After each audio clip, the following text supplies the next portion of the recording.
Make sure we're on here. There we go. All right, so thank you so much for being so flexible during this season. We decided during the week that instead of going through all the trouble to set up the lights and the fog machines and all of that, which personally I love, and I know many of you don't care about, but we thought let's scale back a little bit, especially during this season. I don't want to burn our team out during this season, and we really don't need all that stuff anyway. And we thought, we even had this conversation, who in our church would actually care about lights and fog? And I was the only one, so I was overruled. But so we just decided to kind of scale back a little bit and do church in here, worship in here, because this is what matters most, being together, worshiping together. And I'm just back there just fighting back tears, just looking at what is happening here, because we are one of the only few churches in our area that are meeting right now. And I just love the devotion that you have, not only to this church, but to the Lord. And if you're new, if you're here today, if you're visiting, thank you for being our guest. And, hopefully through this season, my desire, and I believe it's the Lord's desire as well, is that we as a church become even stronger as a body and in order to live out our mission. And so that's why we're doing this. And during this season, hopefully we won't be kicked out of the school anytime soon. But who knows? It's kind of up in the air. But I just wanted to thank you for abiding by the rules, wearing the mask to your seats. This is such a different time for everybody.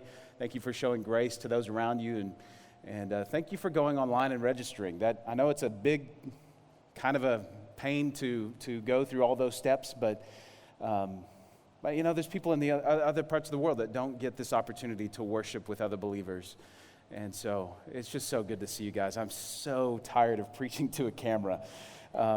It's just not the same, and I know my staff and my team are excited to have you here too.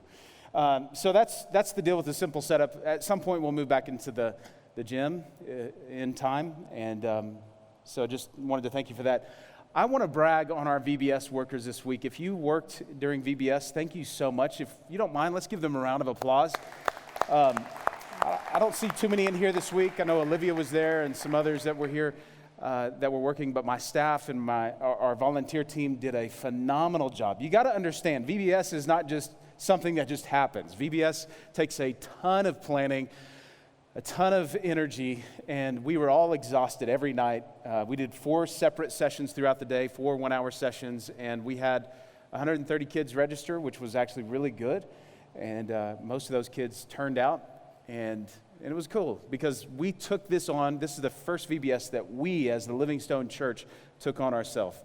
In the past, we've had mission teams come in, and they've helped us, they've staffed it, they've done all of it for us, and we just kind of sat back and just kind of watched and learned.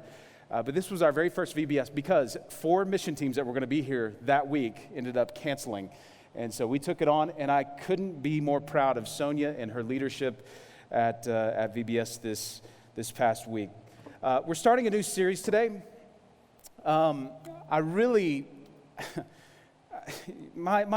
just think differently. Many of you know that. I'm just different maybe in a good way, but we had been in this sermon series Stronger Together, and the desire was to come out of this season stronger together. Well, we're still in this season, and I wanted to shift gears a little bit because I want us to take a step back. I really want to deconstruct what it means for you and me to be a follower of Jesus. What does it really mean for us to be a follower, a Christian, a person that's been raised from death to life? What does that mean, to be raised from death to life? When someone is resurrected in the scriptures, it blew people's minds because they were like, this doesn't happen. That guy was dead. He was cold. He was blue. He was starting to smell, and he's now alive. I only know of one other besides Jesus that was resurrected. That's Lazarus. He was dead for 4 days, and when he came out of the tomb, he was alive. There was no mistaking it. Something had changed in that moment. And there should be something that changes in us when we come from spiritual death to spiritual life. And so the title of this new series, I woke up at like 4 a.m. the other day, And I've been asking God to give me a title for this series, but also a title for a book someday that I'm going to write. I'm going to be a famous author someday. If you want to get an autograph before I become famous, I'll be selling those for $5 after church. But I had this moment, and really it came from a conversation that I had with our friend Nick Thompson, who was going to plant in this building, a church in this building. And long story short, his plant didn't take. He didn't get to launch. A lot of politics involved with the denomination that he was involved with. Long story short, they now attend our church. And if you don't know Nick and Ashley, I would love for you guys to get to know them. They love the Lord. They are kingdom-minded. They want nothing more than to reach people with the gospel. And so we were talking about what it means to move here, to uproot your family, to transplant. Because, listen, we get so many people calling me every week, asking me, not every week, every month, that are asking me questions about church planting here. And usually it's a bunch of Texans. And it's not hard to get a Texan to want to move here because I am a Texan and I moved here. But, Texans come here for vacation. They go, well, I could plant a church there. I would love to live in Colorado. And so they move here with the wrong motives. And they move here with the mindset of sometimes, well, that seems fun. That seems attractive. I could do that. That seems adventurous. And besides that, the mountains are gorgeous to look at, and I know Denver needs churches. In fact, our city is 93% unchurched, so we need more churches here in Broomfield, for sure. But I can't tell you how many pastors or how many ministers call me saying, hey, I would love to come plant a church, and we've seen it. Nick and I have seen it. We've seen it, and maybe you've seen it too, churches that have started, and then they fizzle out. They start, then they die off. In fact, there was one church in Thornton just recently that started a year ago, and COVID kind of killed them. And so they folded, and they're moving back to South Carolina, where I can understand his mindset. I think it's probably easier for him to go back to a Bible setting, a Bible Belt setting. But long story short, we started talking about what it means to move here, to literally die to self, to die to your selfish desires, to die to your own needs or your own things that you would really love to do in life, and to die to self and move here and to just say, I'm here no matter what. There was a season, I think it was 2015, that my wife and I felt that stirring to do something, to plant a church where there were few churches. And so we began praying about it. And the Lord stirred my heart so much in that season, and Sherry's as well, that we knew God was calling us out of college ministry. We had a great college ministry, 500 kids on a Sunday morning. We had our own building, our own worship service. It was a blast. But to leave that and to parachute in a city that we didn't know a soul in, that seemed terrifying. But we said, you know what? If God's calling us to this, no matter where it is, no matter what it looks like, we have to go. If God's calling us to go, then we will go and we will burn the ships. We're not going back. In other words, if I have to get 2 or 3 side hustles to make this work, then we're going to make it work. Because we're moving there with a mindset of dying here. And so, all that to say, this new series, the new title for this series is called The Lost Art of Dying. Because I think so often, Christians, including myself, because of the culture that we live in, because of the environment that we live in, or how we were raised, we just want to be comfortable. And we live in such a consumeristic culture here, but that's the exact opposite of what Jesus talks about in the scriptures. If you read just what Jesus says alone, if you just read his words alone, and you take a look at most churches in America, it's night and day. I'm just saying that. And I'm not here to bash churches. I'm not here to bash church planters that couldn't make it. But I'm just saying, when we moved here, we moved here with the mindset of burning the ships. We're not sailing back home. In the old days, missionaries would often pack all of their belongings in a coffin because they were setting sail to a distant country to die. They were going to die, whether early or later in life, they didn't know, but they were moving there with the mindset of, we're moving there. This is our new home. And I think we've just lost this mindset of what it truly means to follow Jesus. When you came from spiritual death to spiritual life, something changed. Something radically different changed within you. And so, if that's true, then the rest of our lives should look differently too. Earlier, we were singing that song, Jesus coming on the clouds. He's coming soon. You know, we sing these songs, and maybe you've never really thought about it until recently, but our time here on this planet is limited. Jesus will come back. The scriptures actually say that. And I believe, if you press me on it, that Jesus may come back within our lifetime. I really do believe that. So when we sing these things, I want you to be thinking with the mindset. And when you hear me talk about these things, I want you to be thinking with the mindset of, I'm different than everybody else. Jesus has pulled me out of the world. He set me aside. He's redeemed me for a purpose. He saved me for a purpose. You know, we also sang just now, it only gets better. I wrote that down as we were singing that. It only gets better. Do you really believe that? Because right now, as we look at our culture and our time and our history where we're at today, it seems like things could not get any worse. And it seems like things are getting worse and worse by the day. But I mean, I just contradicted myself, but it just seems like things are getting so bad.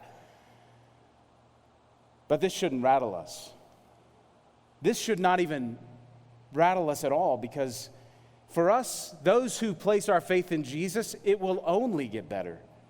Even when things get worse in the world, we still have hope that death is not the end, that there is a King in heaven that loves us, and He's coming back for us someday. And you may be like, well, Keith, why are we even talking about this stuff? This seems a little intense, but in the last days, and I'm not making a statement whether or not we're in the last days or not. I think we're heading there, but I think things are going to get a lot worse before they get better. You see, Jesus is going to come back and He's going to make all things new. But until we get there, things are probably going to get better. Listen to this. In Matthew 24, verse 9, it says, then you will be handed over. Jesus talks about the end days. He says, you'll be handed over and persecuted and put to death, and you'll be hated by all nations because of me. At that time, many will turn away from the faith and betray and hate each other. And many false prophets will appear and deceive many people because of the increase of wickedness. The ESV says the increase of lawlessness.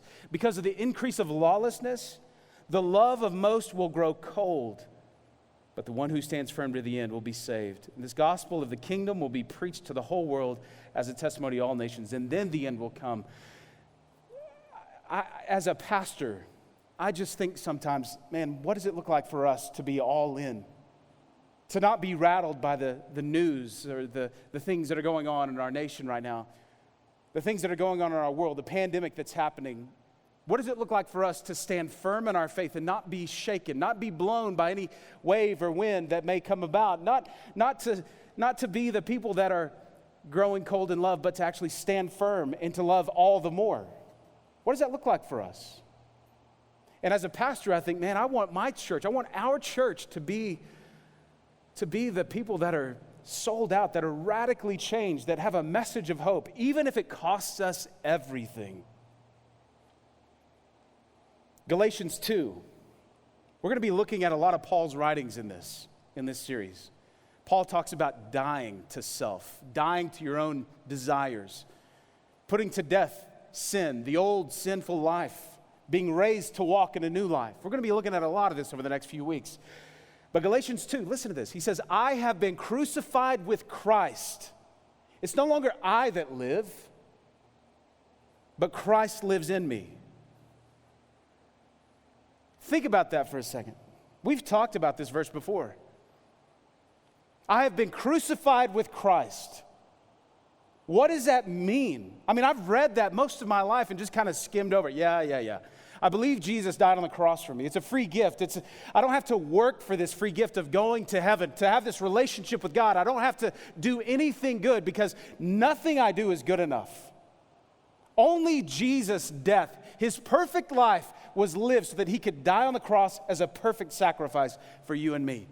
So what does it mean when Paul says, I've been crucified with Christ? Crucifixion was not a sterile thing. It wasn't a pretty thing. It was a humiliating thing.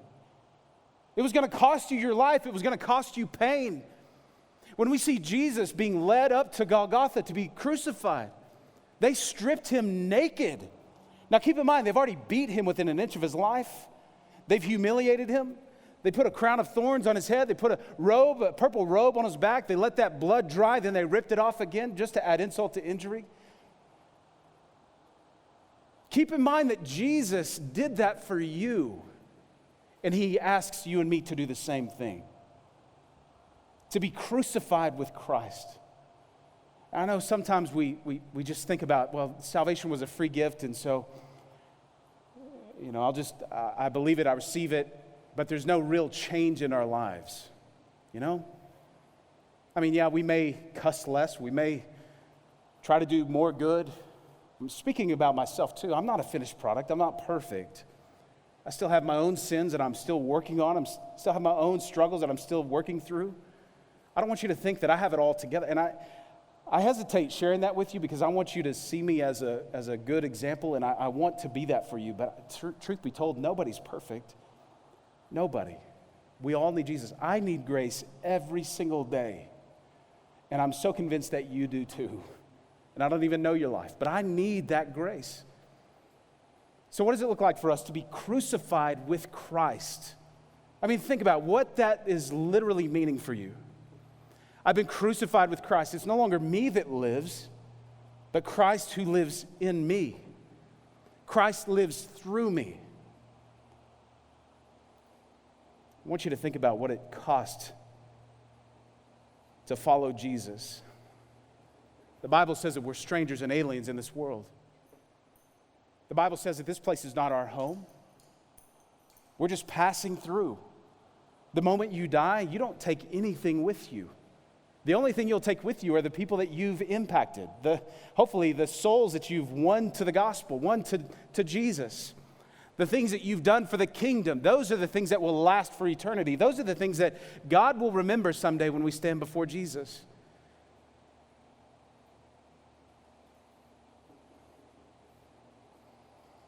When you became a believer, when you gave your life to Jesus, you essentially did the same thing that we did when we moved here. You said, we're burning the ships.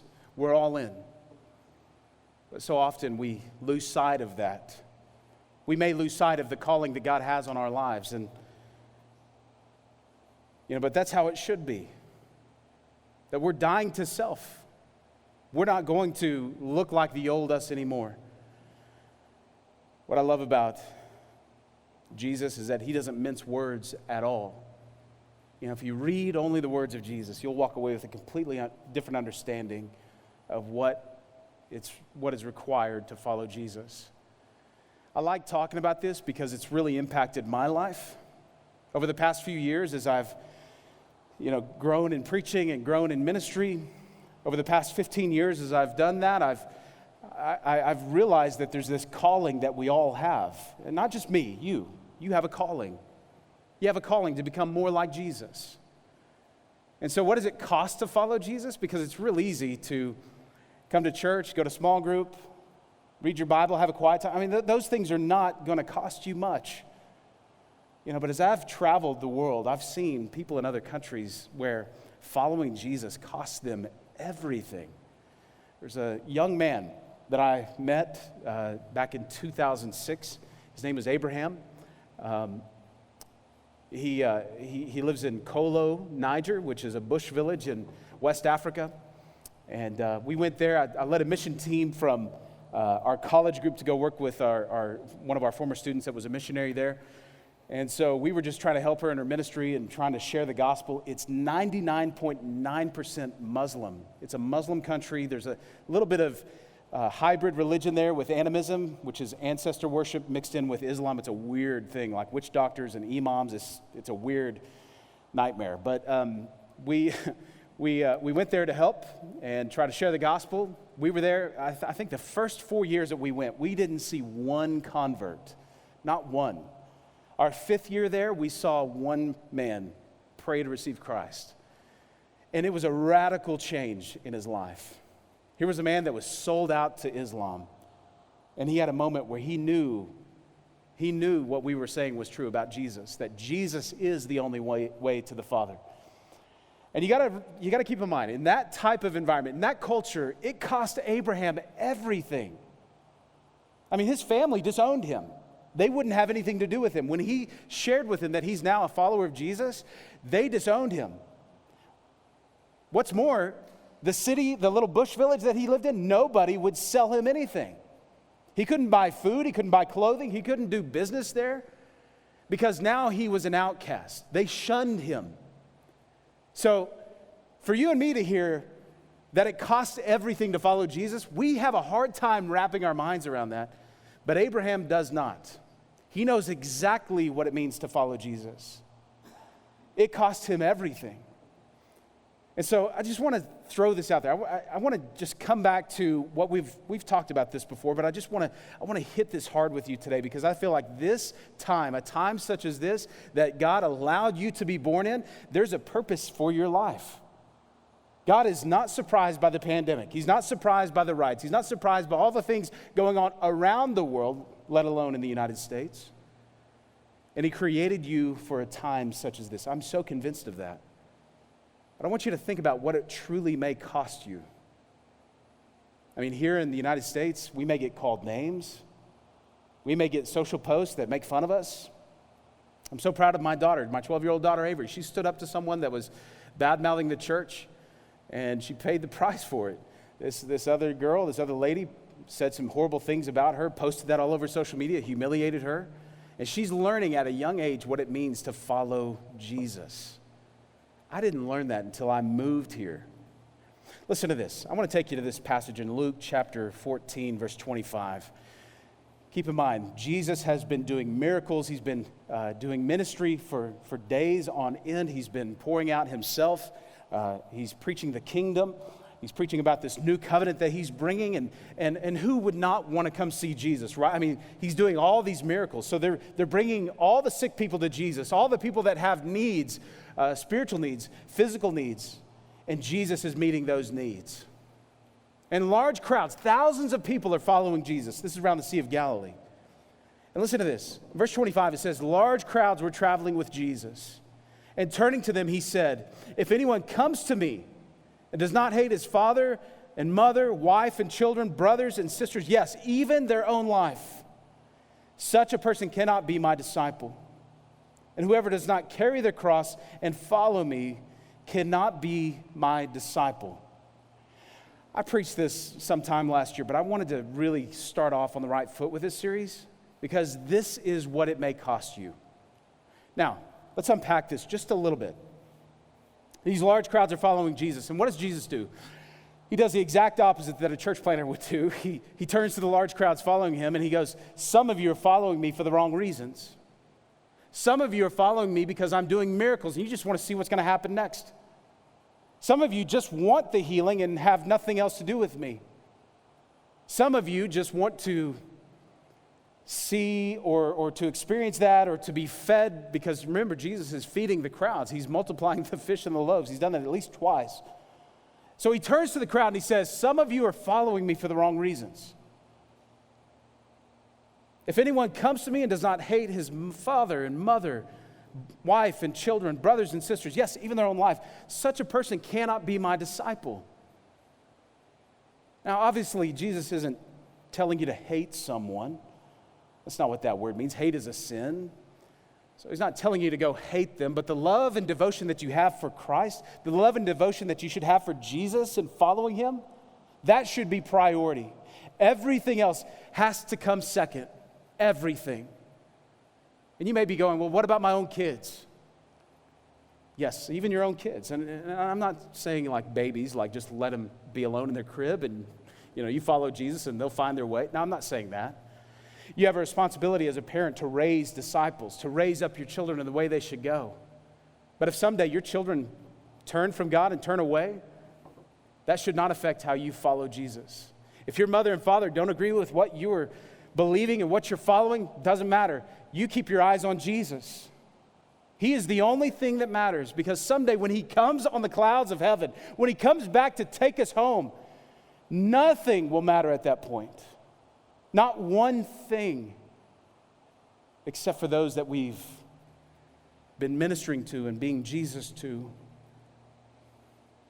If your brothers and sisters, yes, even your own life, if you're not willing to leave those things behind, Jesus goes, I don't know what to do with you. because I called you to die. Yes, it's a free gift. Salvation is a free gift. But when I came into this relationship with God, what God was asking me to do was to surrender everything to Him. Everything. Not just my Sunday mornings. Not just my mornings where I spend quiet time with Him. Not to just be a follower of Jesus when I'm around other followers of Jesus, but to be Jesus even in the traffic. Yesterday, we went up to the mountains to go ride the roller coaster at Copper Mountain, and it's so hard to be a Christian on I-70, isn't it? It's just so hard. People are cutting you off, and I've probably cut a few people off myself, all in the love of Jesus for sure, but it's so hard sometimes. You know, we say we're followers of Jesus, but we sometimes throw that out the window, and we're like, well, I'm not a follower of Jesus right now because I'm just in a bad mood or whatever. No, Jesus called you to die. When He called you from spiritual death to spiritual life, He didn't call you to lay your life back down again and to be spiritually dead for that moment. No, He raised you back to life. He raised you from death to life to make a difference. There should be a difference in your life. There should be a difference even in your lowest moment that you go, it's not about me.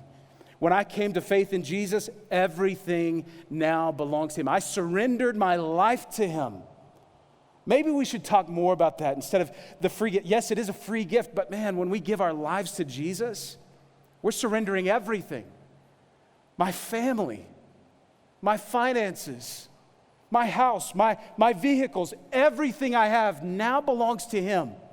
And if at any point He needs that, I ought to be able to say with open hands and with a joyful heart, yes, Lord, just whatever you need. It's all about you. It's not about me. That's what it looks like to die to self and to follow Jesus. Listen to this. He says in verse 27, whoever does not carry their own cross and follow me cannot be my disciple. Jesus doesn't make a distinction between Christians and disciples. They're the same thing. I want you to consider what it may cost you following Jesus. Would you really be willing to take up a cross? No matter what it costs you pain-wise, no matter what it costs you humiliation-wise, would you be willing to take that up? Jesus continues and He says, suppose one of you wants to build a tower. And listen to this. He says, suppose one of you wants to build a tower. Will he not first sit down and estimate the cost to see whether he has enough money to complete it? What Jesus is really saying is, listen, if you want to follow me for the right reasons, you got to count the cost, because I don't want you to just start building this thing with me and then leave me halfway. I'm not looking for half-hearted followers. Jesus says, I need fully devoted followers who are all in, who want to die right now, because death and dying, giving your life up, surrendering your life for a cause is a great thing. Surrendering your life for a friend, that's a great thing. Jesus says, no greater love has this than He laid down His life for His friends. Verse 31, He says, suppose a king is about to go to war against another king. Won't he first sit down and consider whether he is able with 10,000 men to oppose the one coming against him with 20,000? In other words, count the cost. There's a battle that's going to be raging against you. And I love how He uses that imagery. There's this battle that we face daily when we choose every morning to die to self and to follow Jesus. There will be a battle. There will be a battle for your attention. There will be a battle for decisions that you make that day.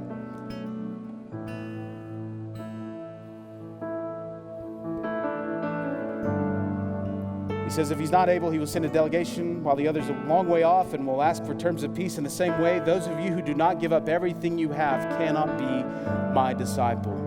Salt is good, but if it loses its saltiness, how can it be made salty again? It's neither fit for the soil nor for the manure pile. It is thrown out. I want you to see what Jesus is saying here. He's saying, you are salt. Salt preserves. Salt offers preservation. Salt offers seasoning. Salt offers flavor. He says, you're the salt of the world. You are the salt of that is to make change happen, to stave off, to keep off death, to preserve people for the kingdom. You are the salt. But if you're not going to be salt, I don't know what to do with you. I can't season my food. I can't preserve food.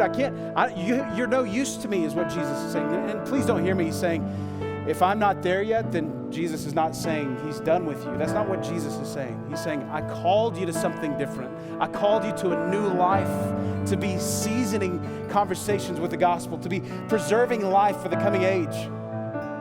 He says, if you're not going to be that, I can't throw you on the path. That's where we walk. I can't throw you on the field. That's where we grow stuff. I can't even throw you on the manure pile. I heard a pastor say one time that these types of people could actually mess up manure. What Jesus is really saying is, count the cost. Count the cost. My hope is that you will. My hope is that you see that God has created you for a time such as this. You know, things aren't horribly bad. I just want to read you this quick story as the band continues to play just for a second. Got this blog off the internet. You may have read it already. A guy named Ted Bauer wrote this. He borrowed it from his girlfriend's grandmother. You know, when we think about everything that's going on right now in the world, we think about the pandemic, the riots, the election year, all of those things seem like horrible things. And like, there's just no way that we're going to pull through this. There's no way that we're going to survive this. But people have. And they've come out of it stronger. They've come out of it with greater grit than ever before. Listen to this. He says, it's a mess out there. Hard to discern between what's a real threat, and what's just simple panic and hysteria. For a small amount of perspective at this moment, imagine you were born in the year 1900. On your 14th birthday, World War I starts and ends on your 18th birthday. 22 million people die in that war. Later in that year, the Spanish flu pandemic hits and lasts till your 20th birthday. 50 million people die from it in those 2 years alone. 50 million. On your 29th birthday, the Great Depression hits. Unemployment hits a staggering new low at 25%. The world GDP drops 27%. The Great Depression lasts until you're 33. The country nearly collapses along with the entire world economy. On your 39th birthday, not even over the hill yet, World War II starts. On your 41st birthday, the U.S. is fully engaged in World War II. Between your 39th and 45th birthday, 75 million people die in that war alone. Smallpox is an epidemic until you're in your mid-40s, as it has killed 300 million people during your lifetime. On your 50th birthday, the Korean War starts. 50 million people will die in this war. From your birth until you were 55, you dealt with fear of polio epidemics each and every summer. You experienced friends and family contracting polio and being paralyzed and or dying.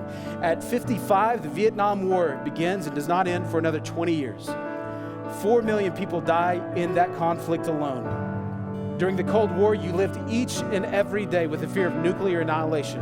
On your 62nd birthday, you have the Cuban Missile Crisis, a tipping point in the Cold War. Life on our planet as we know it almost ended. When you turn 75, the Vietnam War finally ends. So what we're facing in this pandemic,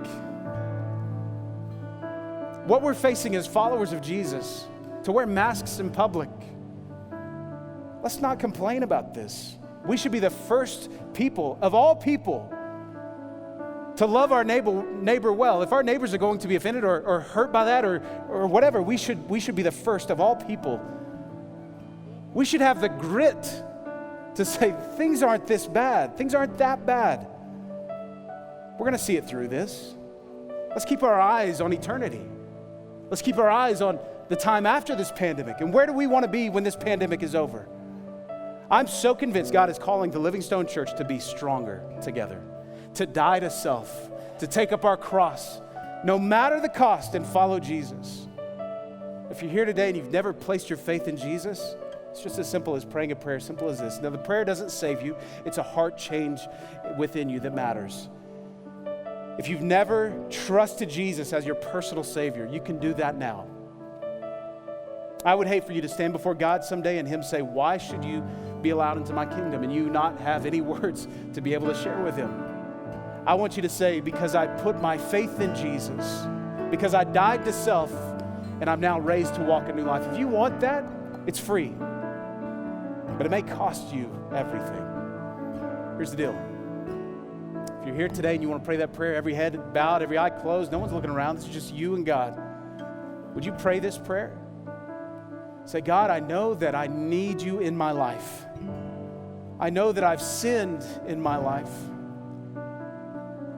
The Bible tells me that sin separates us from God. And God, I want to be near you. God, I trust you. I believe that Jesus died on the cross for me.